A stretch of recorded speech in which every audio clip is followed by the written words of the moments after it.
Saudara, masih bersama saya Muhammad Rizky dalam Kompas Aceh.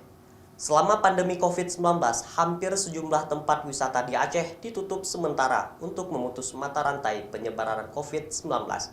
Dampak dirasakan oleh para pedagang souvenir. Mereka mengaku mengalami kerugian dan terpaksa harus menutup usaha mereka sementara waktu.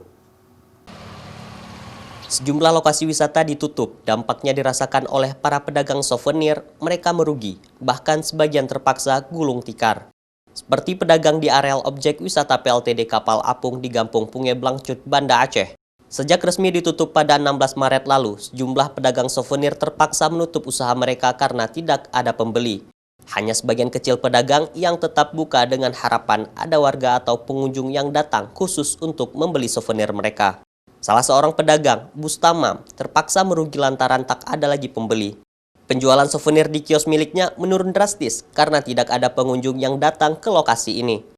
Namun untuk bertahan hidup, dirinya terpaksa membuka kios dagangan miliknya dengan harapan ada warga atau wisatawan yang datang ke Aceh pada masa pandemi COVID-19 saat ini untuk membeli souvenir miliknya.